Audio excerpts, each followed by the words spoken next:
ఈరోజే మంగళవారం, ఎంతో పవిత్రమైన విశిష్టమైన రోజు.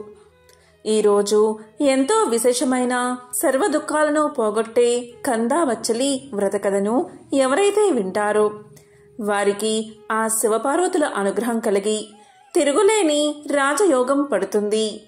మరి ఎంతో పవిత్రమైన ఈరోజు ఈ కథను విన్నవారికి జన్మల పాపాలు తొలగి కోటి జన్మల పుణ్యం వస్తుంది. మరి ఆ కథ ఏంటో ఇప్పుడు ఈ వీడియోలో తెలుసుకుందాం.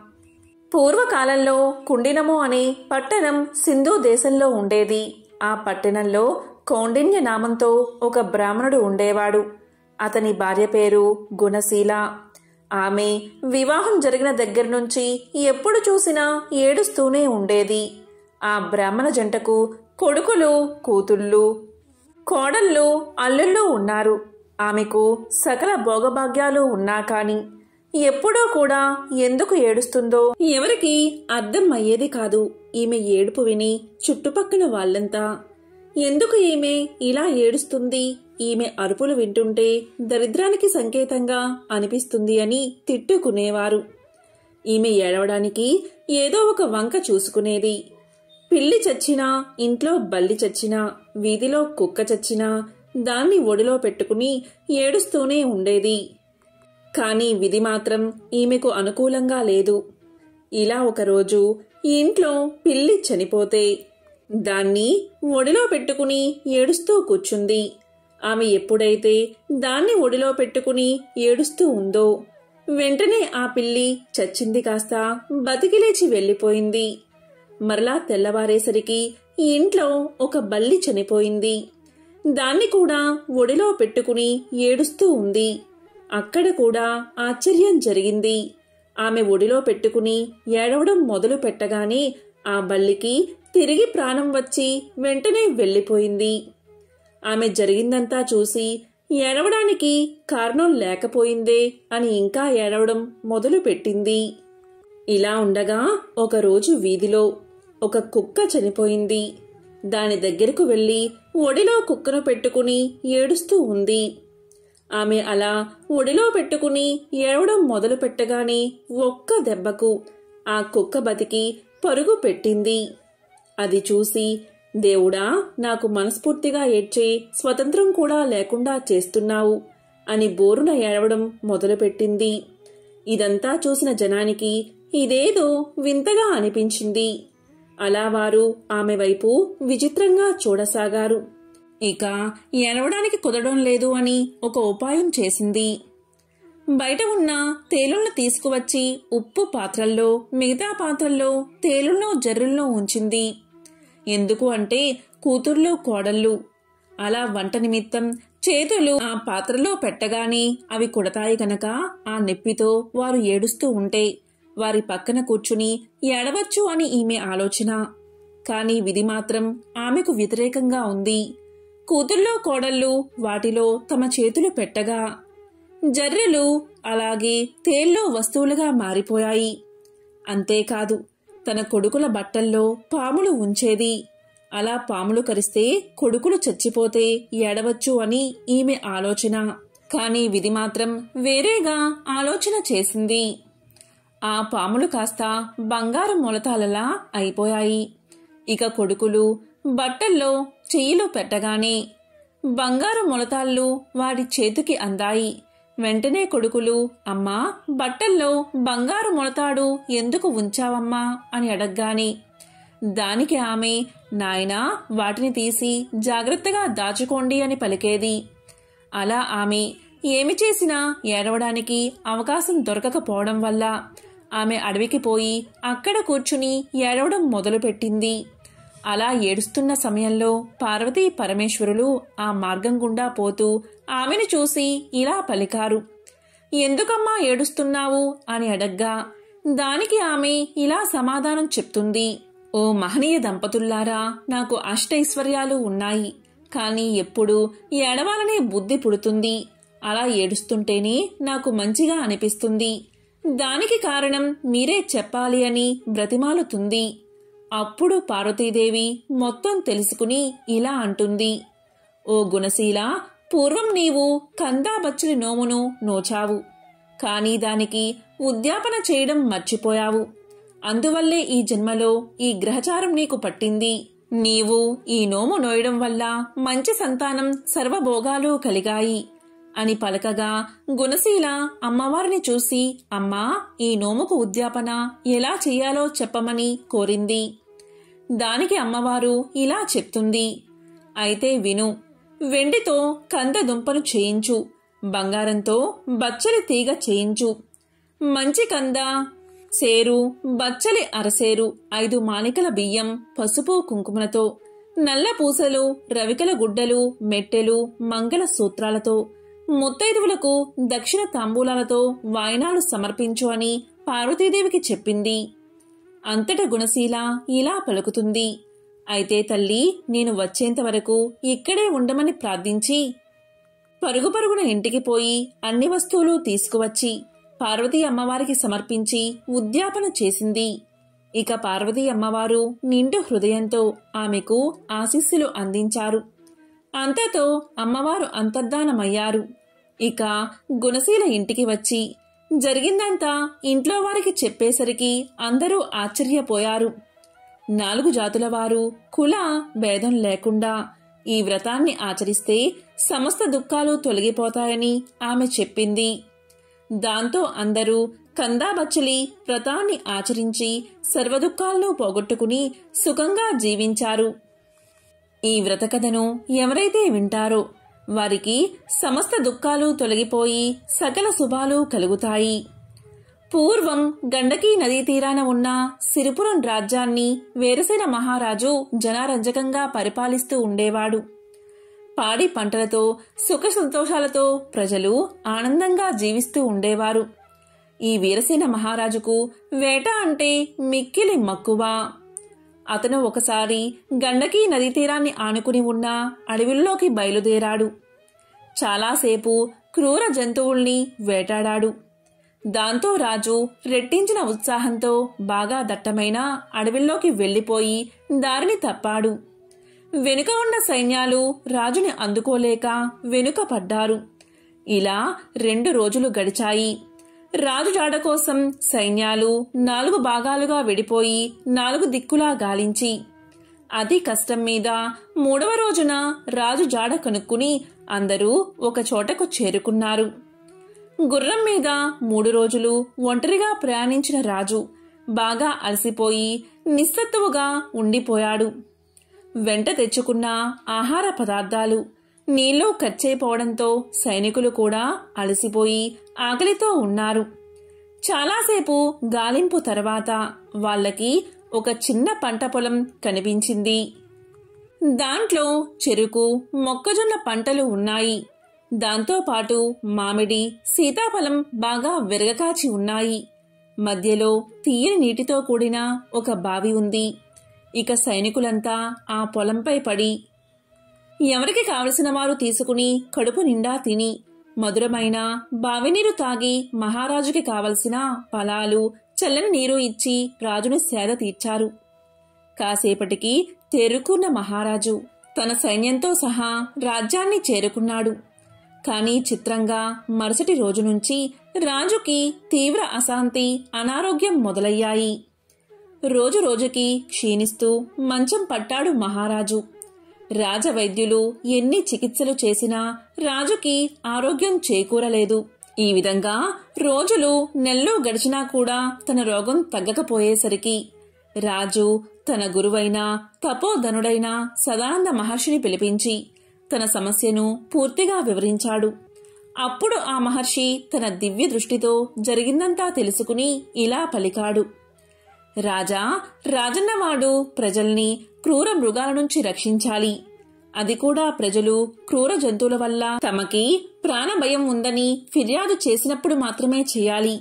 కానీ నీవు మృగ వినోదం కోసం అకారణంగా జంతువుల్ని వేటాడి మూగ జంతువుల్ని హింసించావు. పైగా నీ సైనికులు ఓ పైరు పంటలో చొరబడి పేద రైతు యొక్క కష్టాన్ని దోచుకుని తిన్నారు. అందులో కూడా నీ సైనికులు అతని అనుమతి తీసుకోలేదు. అందులో నీకు కూడా భాగం ఉంది. ఆ పాపం కలిపురుషుడిగా మారి నిన్ను వేటాడుతుంది అని చెప్పాడు మహర్షి. ఇది విన్న రాజు ఎంతో ఆశ్చర్యపోయి ఇలా పలికాడు, మహాత్మా, మన్నించండి. నేను ఈ దేశపు రాజుని కదా. నా రాజ్యంలో ఉన్న సకల ప్రజల మీద, వాళ్ళ ఆస్తుల మీద, ధనధాన్యాలు, పంట పొలాలు, తోటలు, వ్యాపారాలు అన్నిటిపైన నాకు సర్వాధికారాలు ఉన్నాయి కదా. మరి నాకు పాపం ఎలా అంటుతుంది అని అడిగాడు. దానికి మహర్షి ఇలా చెప్పాడు, రాజా, నువ్వు చెప్పింది నిజమే. స్వయంగా నువ్వు ఆ రైతు తోటలోకి వెళ్ళి నీకు కావాల్సింది తిని నీ సైనికులకు పంచినా నీకు దోషం అంటదు. లేదా నీ ఆజ్ఞపైన నీ సైనికులు ఆ తోటలోంచి పళ్ళు నీరు నీకు తీసుకువచ్చినా నీకు దోషం అంటదు. ఇక్కడే నువ్వు ధర్మదేవతని సరిగ్గా అర్థం చేసుకోవాలి. పై 2 విషయాలు జరిగి ఉంటే నీకు దోషం అంటేదే కాదు. కానీ నీ సైనికుల అనాలోచిత చర్య వల్ల తాత్కాలికంగా నీకు ఉపశమనం లభించింది.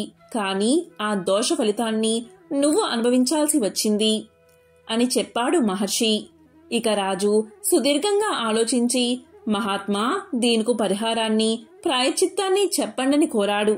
ఇక మహర్షిని చూసిన మహారాజు అప్పటికప్పుడు ఆ పంట పొలం రైతును పిలిపించాడు. ఆ రైతు పేద యువకుడైన ముకుందుడు. చక్కనైన రూపం కలవాడు. కాయకష్టం చేసుకుని తనకున్న చిన్న పొలంలో రకరకాల పళ్ళు, ఫలాలు పండిస్తూ వృద్ధులైన తన తల్లిదండ్రులను పోషించుకుంటూ ఉన్నాడు. రాజు యొక్క సైన్యం తన పంటని మొత్తం కాజేయడంతో గత 4 రోజులుగా తల్లిదండ్రులకు సరైన తిండి కూడా పెట్టలేక చాలా దీనస్థితిలో ఉన్నాడు. ఇక రాజు అతనికి క్షమాపణ చెప్పి తన తప్పుకి పరిహారంగా 1000 బంగారు నాణాలు బహుకరించాడు. అప్పుడు పేద రైతు మహా ఆనందపడి ఇలా పలికాడు, రాజా, ఈ బహుమానంతో జీవితాంతం నా తల్లిదండ్రులకి అస్సలు ఏ లోటు లేకుండా ప్రేమగా పోషించుకుంటాను అంటూ రాజుకి కృతజ్ఞతలు చెప్పి అక్కడ్నుంచి వెళ్ళిపోయాడు. ఆ విధంగా ఆ రైతు వెళ్ళిపోయాక రాజు మహర్షి వైపు తిరిగి, మహాత్మా, ఇక నా పాపం పోయినట్లేనా అని అడిగాడు. దానికి మహర్షి ఇలా అన్నాడు, రాజు రాజైన వాడు ఎప్పటికప్పుడు ధర్మశాస్త్రాలు, నీతి శాస్త్రాలను క్షుణ్ణంగా అధ్యయనం చెయ్యాలి. లేదా ఎవరి దగ్గర నుంచైనా తెలుసుకుంటూ ఉండాలి. ప్రస్తుతానికి నీ పాపం తొలగిపోయింది, కానీ ఇంకా మిగిలే ఉంది అన్నాడు మహర్షి. అప్పుడు రాజు మళ్లీ నమస్కారం చేసి, మహాత్మా, మరి పరిహారం చెప్పండి అని కోరాడు. మహర్షి రాజు వంక చూశాడు. అప్పుడు వెంటనే రాజు సదాచార భక్తులైన పండితుల్ని, బ్రాహ్మణోత్తముల్ని మహారాజు సభకు ఆహ్వానించాడు. కొన్ని వందల మంది తరలి వచ్చారు. రాజు వాళ్ళకి జరిగిందంతా వివరించి 4 రోజుల పాటు రైతు కుటుంబాన్ని ఆకలి బాధకి గురిచేసిన పాపం పోగొట్టుకోవడానికి గాను 10,000 బంగారు నాణాలను దానంగా ఇవ్వడానికి సిద్ధపడ్డాడు. కాని ఆ దానం స్వీకరించడానికి ఎవరూ ముందుకు రాలేదు. ఎందుకంటే వాళ్ళు పండితోత్తములు. అలా చేయడం వల్ల ఆ పాపం తాము స్వీకరించినట్లు అవుతుందని వాళ్లకు తెలుసు.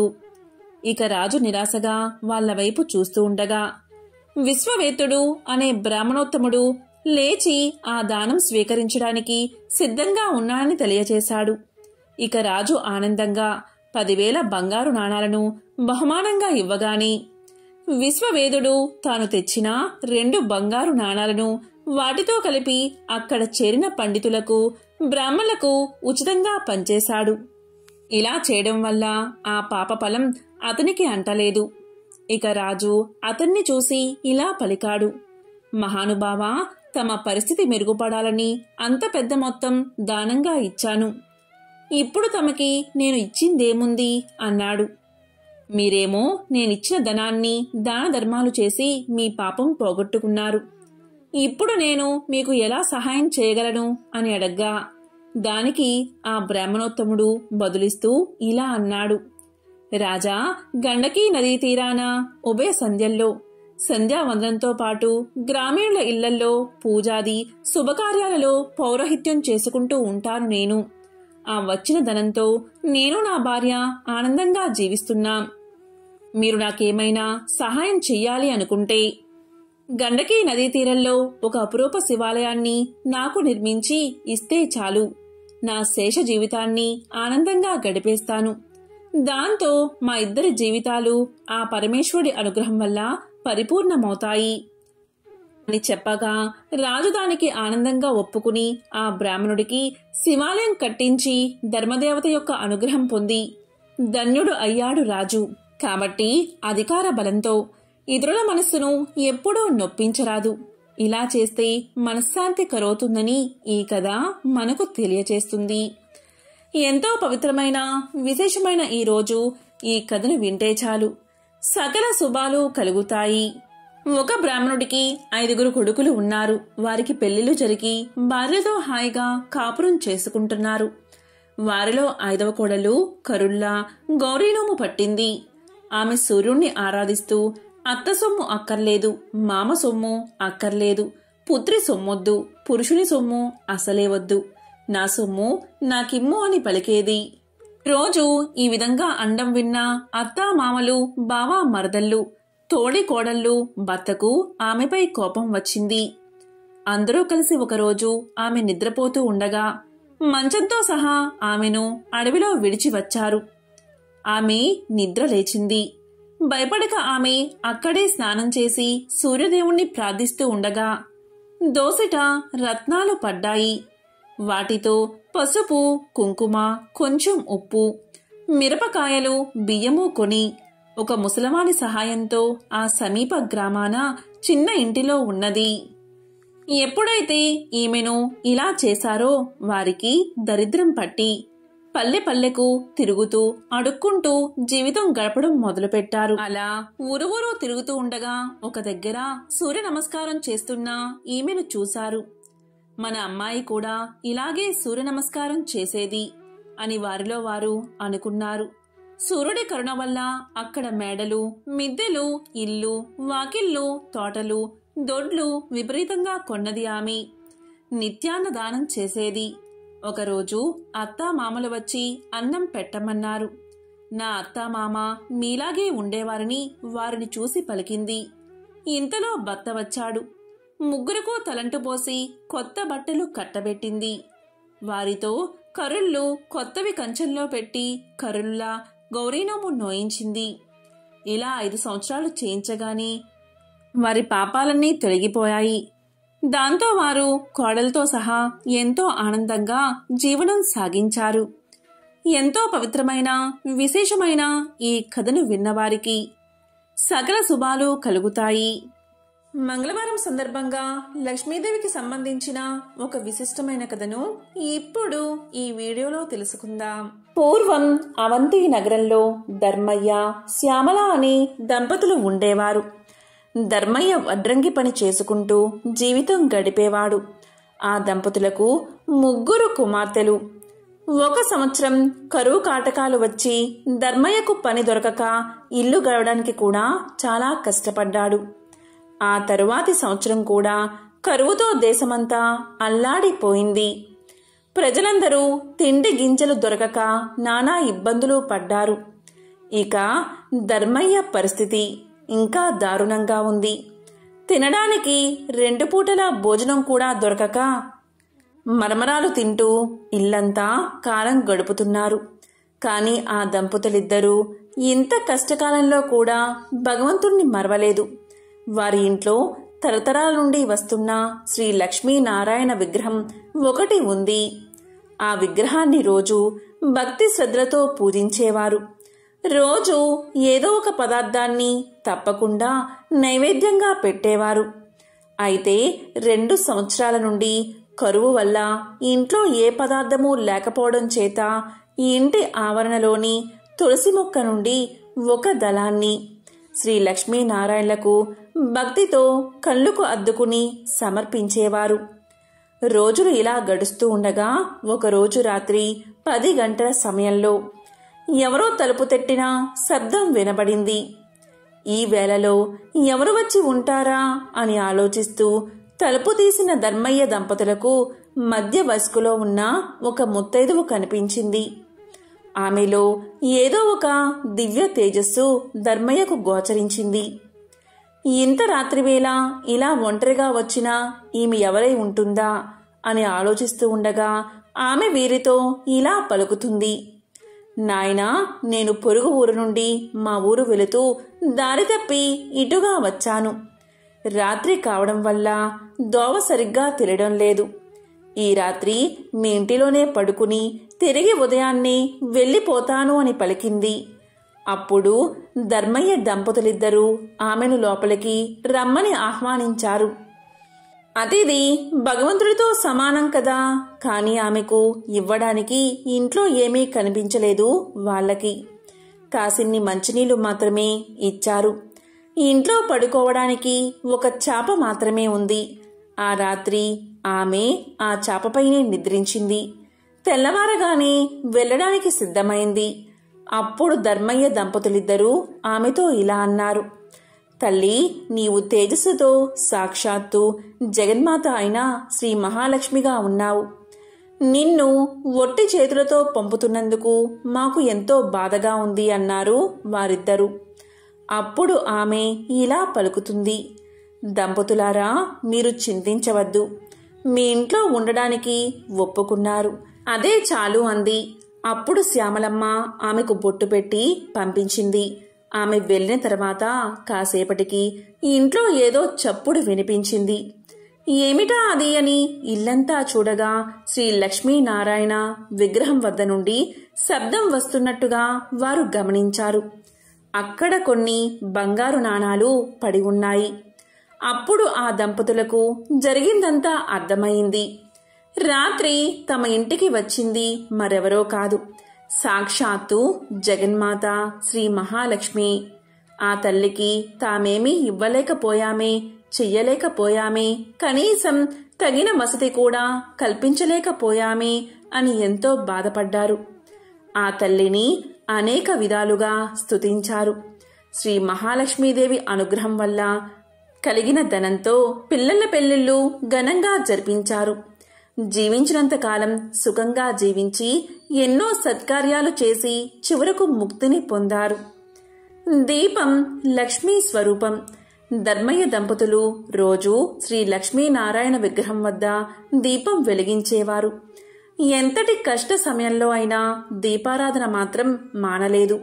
అందువల్ల శ్రీ మహాలక్ష్మీదేవి ఎంతో సంతోషించి వారిని అనుగ్రహించింది. దీపం జ్ఞాన స్వరూపం.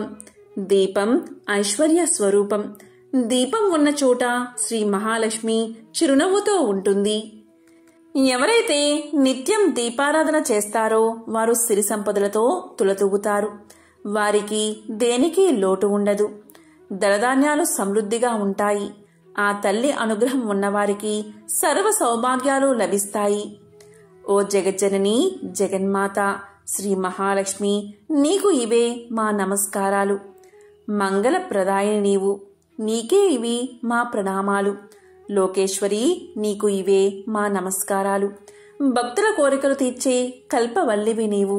నీ కటాక్షం ఉన్నవారికి సర్వ సౌభాగ్యాలు చేకూరతాయి. దేనికి లోటు లేకుండా జీవితమంతా ఆనందంగా గడుస్తుంది. శ్రీ మహాలక్ష్మి కటాక్షం లేనివారు బానిసత్వం, దారిద్ర్యం, అప్పులు, భార్యావియోగం, అనారోగ్యం ఇలాంటి అనేక కష్టాల పాలవుతారు. సర్వమంగళ ప్రదాయిని అయిన జగన్మాత ఆరాధించిన వారికి దేవిని దాసదాసీ జనం, పుత్రులు, మిత్రులు, బంధువులు, ఆరోగ్యం, ధనం, ధాన్యం, వాహనమనే అష్టైశ్వర్యాలు లభిస్తాయి. శ్రీ లక్ష్మీనారాయణలో ఎవరైతే ఎప్పుడూ మనసులో ప్రార్థిస్తూ ఉంటారో వారికి సర్వ సౌభాగ్యాలు కలుగుతాయి.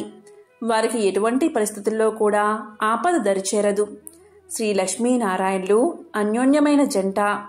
మత్స్య అవతారంలో శ్రీలక్ష్మిగాను, కూర్మావతారంలో కూర్మావతిగాను, నరసింహ అవతారంలో శ్రీ మహాలక్ష్మిగాను, వరహ అవతారంలో భూలక్ష్మిగాను, శ్రీరామావతారంలో సీతగాను, శ్రీకృష్ణావతారంలో రుక్మిణిగాను ఆ మహాలక్ష్మి తన పెర్మిటి అయిన శ్రీమన్నారాయణుడితో కలిసి అవతరించింది. ఎంతో పవిత్రమైన విశేషమైన ఈ రోజు ఈ కథలను విన్నా, చదివినా, చెప్పినా, వినిపించినా సకల శుభాలు కలుగుతాయి. ఓం శ్రీ మహాలక్ష్మియే నమః. ఓం నమః శివాయ. ఓం నమో భగవతే వాసుదేవాయ.